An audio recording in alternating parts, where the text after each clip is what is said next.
देखिए इस वीडियो में हम लोग डिस्कस करने जा रहे हैं क्लास 9th का थ्योरम 10.12। क्या है थ्योरम कि if the sum of a pair of opposite angle of a quadrilateral is 180। ठीक है, यदि किसी क्वाड्रिलेटरल का अपोजिट एंगल जो है वह 180 डिग्री का होगा तो बोला क्या जा रहा है कि वह क्वाड्रिलेटरल जो होगा क्या होगा, साइक्लिक होगा। साइक्लिक में यानी कि चक्रीय, जिसको कहते हैं चक्रीय चतुर्भुज होगा, बोला ये जा रहा है। हमें ये बात प्रूव करके देना है। तो इस बात को आप पढ़िए। If the sum of a pair, मतलब जोड़ा की बात कर रहा है, अपोजिट एंगल का जोड़ा का बात हो रहा है। तो मान लेते हैं कि ए बी सी डी एक क्वाड्रिलेटरल है जिसमें ए और सी दो एंगल जो है, ये दोनों एंगल का जोड़ा जो है, ये दोनों एंगल का जो जोड़ा है इसका सम 180 है, जो कि बात हमने लिखा वो गिवन में था। टू प्रूव, हमें यह प्रूव करना है कि A B C D cyclic है। साइक्लिक है मतलब हमें यह बात प्रूव करके देना है point A, point B, point C और पॉइंट डी जो है सर्कल पर ही लाई कर रहा है। ये बात हमें प्रूव करके देना है। कंस्ट्रक्शन के तौर पे हमने लिया कि draw a circle with 3 non collinear point. हमने एक सर्कल ड्रॉ किया और वह सर्कल जो है 3 नॉन कोलिनियर पॉइंट से होकर जाता है, बी से, सी से और डी से। ठीक है, केस 1 हमने क्या लिया, केस 1 में हमने कंस्ट्रक्शन किया और थर्ड के बाद फोर्थ पॉइंट जो था ए डैश लिया, जो कि सर्कल पर लाई करता है। और अकॉर्डिंग टू स्टेटमेंट जो था हमने बोला कि ए और सी जो है उसका सम क्या है 180, जो कि गिवन है।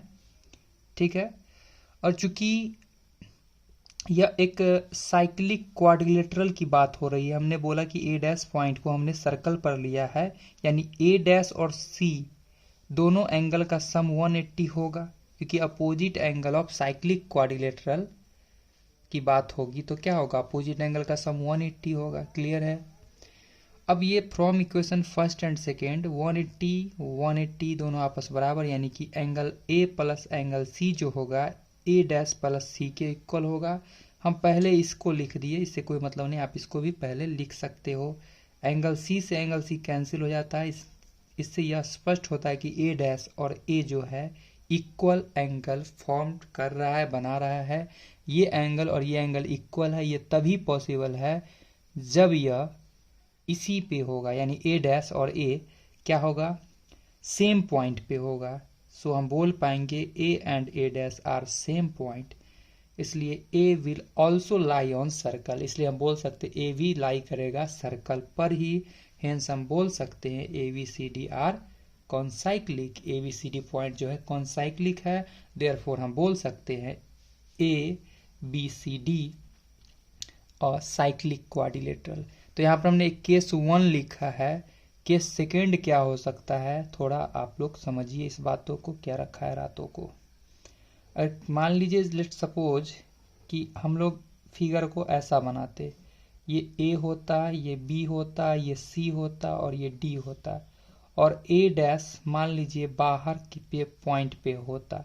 तो सेकेंड केस ये भी बन सकता था और हम लोग ये बात प्रूव करते कि ये एंगल जो है हमने लिया था, ये गिवन था कि angle A plus angle C is equal to 180, और दूसरा हम लोग मान कर चल रहे हैं सॉरी, ये डैश ए डैश लेते और ये हम ए लेते, तो हम लोग ये बात लिखे कि ए और ए सी दोनों, ए एंगल और सी एंगल का सम 180 है। और चूंकि साइक्लिक की बात हो रही है, हमने ए डैश को सर्कल पर लिया है, तो हम बोल सकते A dash angle plus C is equal to 180। यहाँ से भी कंपेयर करते तो हम पाते angle A plus angle C is equal to angle A dash plus angle C, और ये सी ये कैंसिल होता, और यहाँ से हम लोग भी यह बात प्रूव करते कि ए जो है वह ए डैश के इक्वल है, कि दोनों एक ही पॉइंट पे है। सेकेंड केस हम ये भी कर सकते थे। तो उम्मीद करते वीडियो आप लोग को पसंद आया होगा।